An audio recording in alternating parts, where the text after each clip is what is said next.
ক্ষমতায় না গিয়ে অনেকে ক্ষমতার দাপট দেখাচ্ছেন, প্রশাসনিক কু করার চেষ্টা করছেন।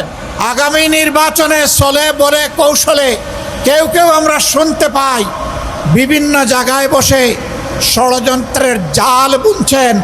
জনগণ ভোট দেওক না দেওক, ক্ষমতায় আমাদেরকে যেতে হবে। বন্ধুগণ, বেলা শেষ, দিনও শেষ, ওই সূর্য ডুবে গেছে। এ বাংলাদেশে এটা আমরা হতে দেব না ইনশাল্লাহ। আপনারা চিংড়ি মাছের চাষের এলাকার মানুষ খুব ভালো করে জানেন, চিংড়ি যখন দৌড়ায় সামনের দিকে পথ খুঁজে পায় না, শুধু পিছনের দিকে যায়। মনের জ্বালায় অনেকে আমাদের ব্যানার, ফেস্টুন, প্লেকার্ড, আমাদের পোস্টারগুলো ছিঁড়ে খান খান করে ফেলছেন। রাস্তার পোস্টার ছিঁড়তে পারবা, বুকের পোস্টার ছিঁড়তে পারবা না। দিশাহারা হয়ে, হতাশ হয়ে, ক্ষুব্ধ হয়ে চূড়াগলিতে কেউ যদি হাঁটার চিন্তা করেন, প্রয়োজনে আরেকটা 5 আগস্ট অনুষ্ঠিত হবে ইনশাআল্লাহ। এই ঐক্যই আগামী দিনে বাংলাদেশের জাতীয় সংসদে যাবে বিজয়ীর বেশে ইনশাআল্লাহ। আমরা এই 8 দলের বিজয় চাই না, আমরা 18 কোটি মানুষের বিজয় চাই, আমরা আল্লাহর কোরআনের বিজয় চাই। আজ যিনি অত্যন্ত সংকটজনক অবস্থায় আছেন, জাতির এক শ্রদ্ধার কেন্দ্রবিন্দুতে যার অবস্থান, বেগম খালেদা জিয়াও কখনো 72-এর সংবিধানের পক্ষে কথা বলেননি। যারা এই দুইজনকে ভালোবাসেন তারা কেউ আর ভুলেও 72-এর এই ফ্যাসিবাদী সংবিধানের কথা বলবেন না। বিশ্ববরেণ্য ইসলামী আন্দোলনের অন্যতম সেফসালার, আগামী নতুন বাংলাদেশ গড়ার স্বপ্ন দ্রষ্টা, মানবিক নেতা, বাংলাদেশের জামাত ইসলামীর সম্মানিত আমির জনাব ডাক্তার শফিকুর রহমান। এখন আপনাদের সামনে বক্তব্য রাখছেন জনাব ডাক্তার শফিকুর রহমান। নারায়ে তাকবীর, নারায়ে তাকবীর, আল্লাহু আকবার। আমিরের জামাতের আগমন, খুলনাবাসীর পক্ষ থেকে, লাল গোলাপ শুভেচ্ছা, 8 দলের পক্ষ থেকে লাল গোলাপ শুভেচ্ছা।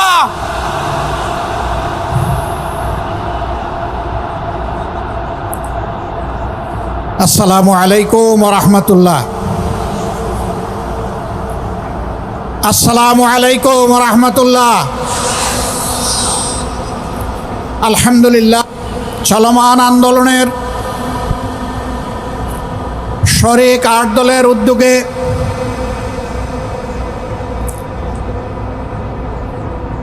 খুলনার মধ্যস্থলে আজকের এই বিভাগীয় সমাবেশের সম্মানিত সভাপতি, ইসলামী আন্দোলন বাংলাদেশের সম্মানিত আমির, বিশিষ্ট আলেমে দ্বীন,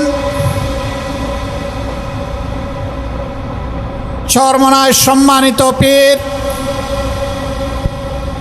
হযরত মাওলানা সৈয়দ রেজাউল করিম, মঞ্চে বসা 8 দলের শীর্ষ নেতৃবৃন্দ, বিশেষ অতিথিবৃন্দ, বিভাগীয় নেতৃবৃন্দ, স্থানীয় নেতৃবৃন্দ, খুলনার আপাম জনগণ, ভাই ও বোনেরা, আল্লাহ তাবারক ওয়া তাআলা শুকরিয়া আদায় করছে। আল্লাহর দ্বীনের প্রয়োজনে, বাংলাদেশের মানুষের মুক্তির প্রয়োজনে আল্লাহ তাআলা 8টি ইসলামী এবং দেশপ্রেমিক দলকে একত্রিত হয়ে যুগের চ্যালেঞ্জ গ্রহণ করার তৌফিক দান করেছেন, আলহামদুলিল্লাহ। ইতিমধ্যে বিশেষ অতিথি সহ সম্মানিত অতিথিবৃন্দের, নেতৃবৃন্দের মুখ থেকে আপনারা গুরুত্বপূর্ণ বক্তব্য শুনেছেন। এক এক করে স্বাধীনতার 54 বছর অতিবাহিত হয়েছে। এই 54 বছরে স্বাধীন বাংলাদেশের জনগণের লালিত স্বপ্ন অনেকটাই বাস্তবায়িত হয়নি। দৃশ্যমান কিছু উন্নয়ন সাধন হয়েছে, আমরা তা অস্বীকার করব না। এই ভৌত কাঠামোগত উন্নয়নই একটি জাতির আসল উন্নয়ন নয়। একটি জাতির আসল উন্নয়ন হচ্ছে এই দেশ এবং জাতির মধ্যে ন্যায় বিচার বা সামাজিক সুবিচার আছে কি নেই। বাংলাদেশে গ্রাম আদালত থেকে শুরু করে সর্বোচ্চ আদালত পর্যন্ত আজকে যার প্রভাব প্রতিপত্তি নেই, অ্যাকাউন্ট ভর্তি যার কোনো টাকা নেই, বাংলাদেশে তার জন্য কোনো বিচার নেই। একটা দেশ সভ্য দেশ কিনা তার পরিচয় হচ্ছে সেই দেশের শিক্ষা ব্যবস্থাটা কেমন। আমরা দেখতে পাই আমাদের দেশের শিক্ষা ব্যবস্থা মূলত দুই ধারায় বিভক্ত। দ্বীনি শিক্ষাকে কেন্দ্র করে সেই শিক্ষার চর্চার জন্য মাদ্রাসা, ছোট মাঝারি বৃহৎ আকারের হাজার হাজার মাদ্রাসা বাংলাদেশে বিদ্যমান। তার পাশাপাশি আমরা লক্ষ্য করি সাধারণ এবং বিশেষায়িত শিক্ষা দেওয়ার জন্যে দেশে বেশ কয়েকটি পাবলিক এবং প্রাইভেট বিশ্ববিদ্যালয়, কলেজ, স্কুল এবং প্রাইমারি স্কুল রয়েছে, যার সংখ্যা লক্ষ লক্ষ।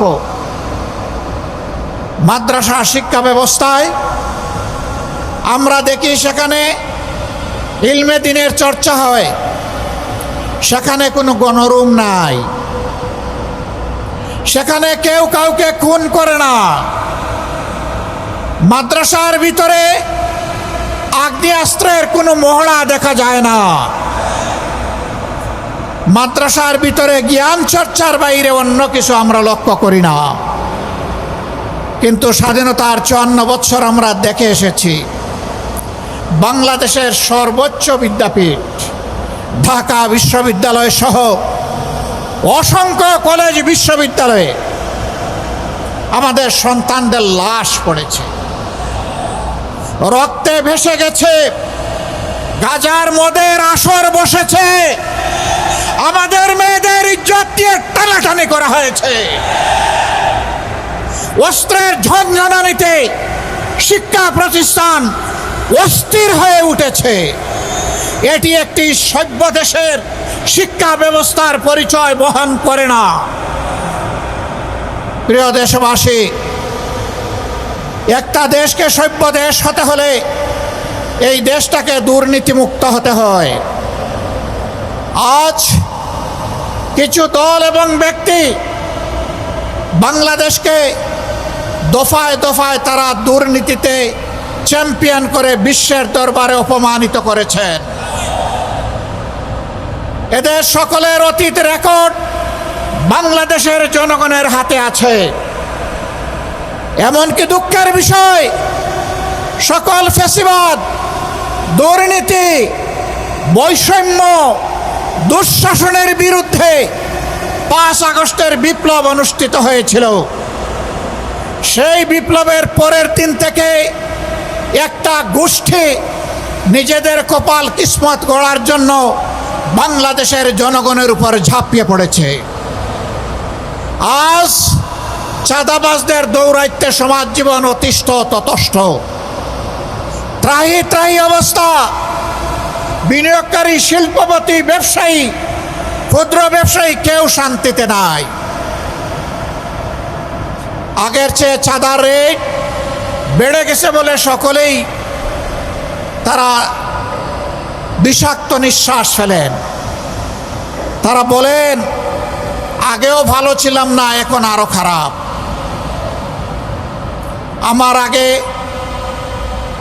আলহামদুলিল্লাহ এখানে একজন বিজ্ঞ আলেম, আপনাদের প্রিয় মানুষ হযরত মাওলানা সাখাওয়াত হোসেন সাহেব বলে গেছেন, 5 তারিখের পরে আল্লাহ তাআলা আমাদেরকে ওই দেশে বাঁচিয়ে রেখেছেন এবং মুক্তির একটু স্বাদও আল্লাহ তাআলা দান করেছেন, আলহামদুলিল্লাহ। কিন্তু কোনো ইসলামী দলের নামে আজকে চাঁদাবাজির পরিচয় তাদের কপালে জুড়ে দেওয়া হয়নি।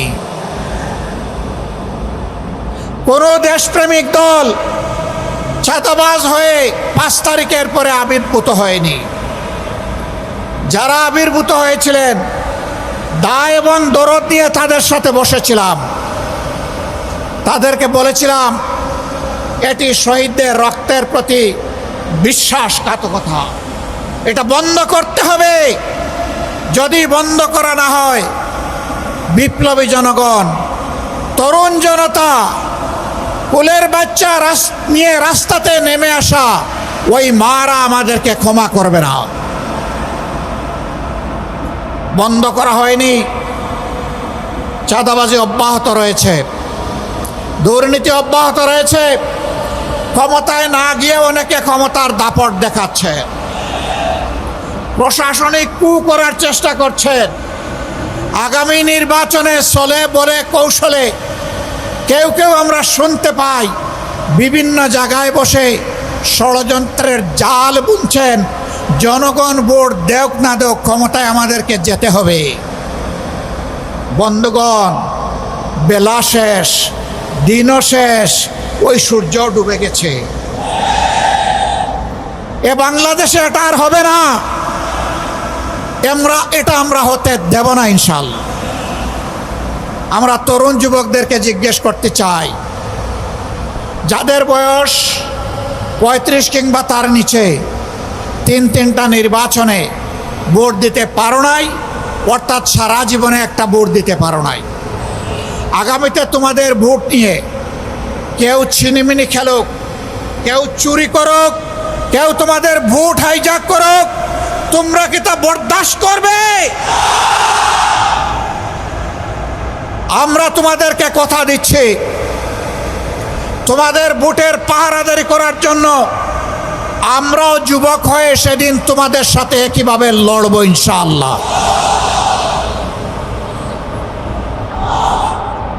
এখন থেকে আমরা সারা দেশে জনগণের ব্যাপক ভালোবাসা দেখতে পাচ্ছি। এই ভালোবাসায় ঈর্ষান্বিত হয়ে মনের জ্বালায় অনেকে আমাদের ব্যানার, ফেস্টুন, প্লেকার্ড, আমাদের পোস্টারগুলো ছিঁড়ে খান খান করে ফেলছেন। বন্ধুগণ, টের পান নাই জনগণ আজকে আর গাছের পোস্টার, লাইট পোস্টের পোস্টার, রাস্তার উপর দড়ি দিয়ে সাঁটানো পোস্টার দেখে সিদ্ধান্ত নেয় না। আজকে তারা সিদ্ধান্ত নিয়ে ফেলেছে, যাদেরকে তারা ভালোবেসেছে তাদের বুকের ভিতরে তারা পোস্টার স্থায়ীভাবে স্থাপন করে দিয়েছে। রাস্তার পোস্টার ছিঁড়তে পারবা, বুকের পোস্টার ছিঁড়তে পারবা না।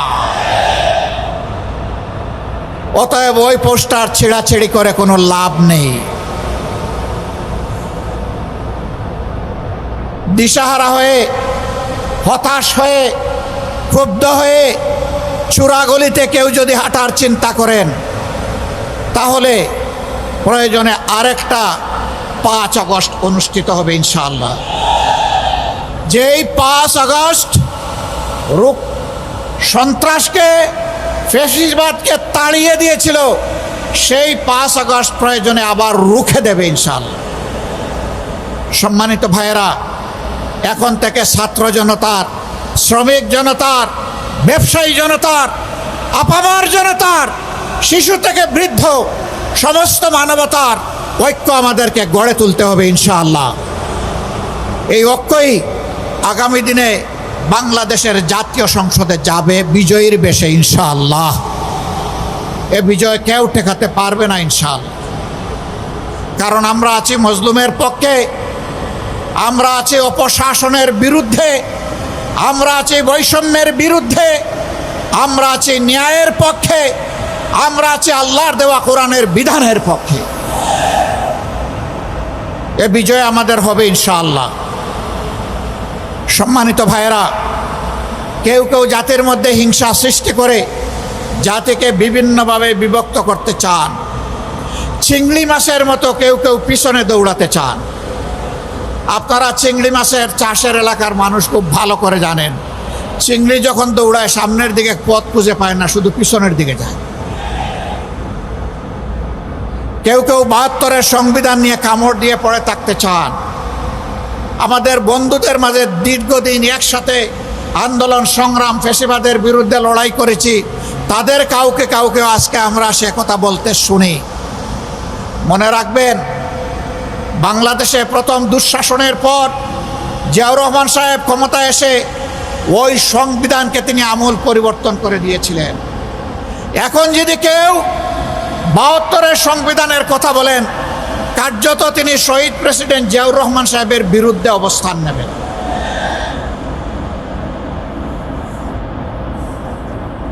৭২-এর সংবিধানের কথা আজ যিনি অত্যন্ত সংকটজনক অবস্থায় আছেন, জাতির এক শ্রদ্ধার কেন্দ্রবিন্দুতে যার অবস্থান, বেগম খালেদা জিয়াও কখনো ৭২-এর সংবিধানের পক্ষে কথা বলেননি। আমরা আশা করব যারা এই দুইজনকে ভালোবাসেন তারা কেউ আর ভুলেও ৭২-এর এই ফ্যাসিবাদী সংবিধানের কথা বলবেন না। সম্মানিত বন্ধুগণ, আজকে আপনারা যারা এখানে এসেছেন তারা খুলনার জনগণের, আপামর জনগণের প্রতিনিধি হয়ে এসেছেন। আমরা আপনাদের কাছে অনুরোধ জানাবো, ব্যক্তিগতভাবে এই নেতৃবৃন্দ খুলনার প্রত্যেকটি ঘরে, অন্তত প্রত্যেকটি এলাকায় গিয়ে যদি জনগণকে সালাম দিতে পারতেন খুব ভালো হতো। কিন্তু 18 কোটি মানুষের এই দেশে সারা বাংলাদেশে নেতৃবৃন্দকে দৌড়াতে হবে, এ কাজটা তাদের পক্ষে এককভাবে সম্ভব হবে না। তবে আপনারা যদি সবাই সিদ্ধান্ত নেন, আপনারা এই নেতৃবৃন্দের আওয়াজের প্রতিধ্বনি প্রত্যেকটা ঘরে ঘরে পৌঁছে দেবেন, তাহলে অবশ্যই এটা আপনাদের পক্ষে সম্ভব হবে। এই নেতাদের অ্যাম্বাসেডর হয়ে আপনারা সকলে এখন থেকে প্রত্যেকটি গ্রামে, প্রত্যেকটি ঘরে ছড়িয়ে পড়ুন। জনগণ আলহামদুলিল্লাহ আপনাদের পাশে আছে। আজ মুখ খুলে কথা বলে একজন আমার রিক্সা চালক ভাইকেও যখন কোনো সাংবাদিক জিজ্ঞেস করেন আগামী ভোট কোন দিকে, দপাস করে বলে দেয় আগামী ভোট ওই দিকে, আপনাদের দিকে, ঐক্যের দিকে, বিভক্তির বিপক্ষে, ন্যায়ের পক্ষে, কোরআনের পক্ষে, জনগণের পক্ষে। আমরা এই 8 দলের বিজয় চাই না, আমরা 18 কোটি মানুষের বিজয় চাই। আমরা কোনো দল বিশেষের বিজয় চাই না, আমরা মজলুম জনগণের বিজয় চাই, আমরা আল্লাহর কোরআনের বিজয় চাই। সেই বিজয়ের মিছিলে আপনারা সবাই জান প্রাণ দিয়ে লড়াই করে যেতে রাজি আছেন? আমরা যে 5 দফা কর্মসূচি ঘোষণা করেছি, যার ভিত্তিতে এখন এই আন্দোলন চলছে, আমাদের স্পষ্ট বক্তব্য, আমাদের দাবি পূরণ না হওয়া পর্যন্ত আমাদের লড়াই চলবে। আর আমরা জনগণের জন্য যা করতে চাই, দুর্নীতিমুক্ত সমাজ, ন্যায় বিচার সকলের জন্য, এবং তার পাশাপাশি অর্থনৈতিক ব্যবস্থাকে ঢেলে সাজানোর যে অঙ্গীকার আমরা ব্যক্ত করেছি, তাবেদার নয়, স্বাধীন রাষ্ট্রের যে পররাষ্ট্রনীতি আমরা ঘোষণা করেছি, তা প্রতিষ্ঠিত না হওয়া পর্যন্ত আমাদের লড়াই অব্যাহত থাকবে। আমাদের যুবক যুবতীদের আকাঙ্ক্ষা পূরণ না হওয়া পর্যন্ত আমাদের লড়াই অব্যাহত থাকবে।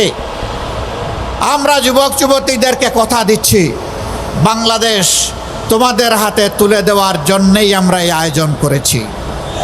তোমরা তৈরি হও, এ বাংলাদেশ আমরা তোমাদের হাতে তুলে দিতে চাই। আমরা সাথে থেকে তোমাদেরকে দোয়া দেব, সহযোগিতা করব। সন্তানেরা দেশ চালাবে সুন্দরভাবে, এটি হবে আমাদের জন্য গর্বের কারণ। প্রস্তুতি নেওয়ার জন্য আহ্বান জানাচ্ছি, তোমরা প্রস্তুত হয়ে আসো। শুধু চাকরি কেন, চাকরির খোঁজ না করে নিজেই কিভাবে দেশটা গড়বা, চাকরি দিবা, সেই ব্যবস্থা, সেই চিন্তা এখন থেকে মাথায় লালন করো। আমরা ওই শিক্ষাই তোমাদের হাতে তুলে দিব, যেই শিক্ষা একজন মানুষকে মানুষও বানাবে, আবার একজন দক্ষ কারিগরও বানাবে ইনশাআল্লাহ। সেই বাংলাদেশ গড়ার চলমান এই আন্দোলনের সংগ্রামে বাংলাদেশের 18 কোটি মানুষকে শরিক হওয়ার উদাত্ত আহ্বান জানিয়ে আজকে যারা এই আয়োজন করেছেন তাদেরকে কেন্দ্রীয় সংগঠনের দায়িত্বশীল নেতৃবৃন্দের পক্ষ থেকে আন্তরিক কৃতজ্ঞতা এবং ধন্যবাদ জানিয়ে আমরা মহান আল্লাহ তাআলার সাহায্য কামনা করে আগামী দিনে একটা ফেসিবাদ মুক্ত সমাজ দেখার আকাঙ্ক্ষা প্রত্যয় রেখে আমার কথা এখানেই শেষ করছি। আল্লাহ হাফিজ। বাংলাদেশ জিন্দাবাদ। বিজয় হোক জনতার। আসসালামু আলাইকুম ওয়া রাহমাতুল্লাহ।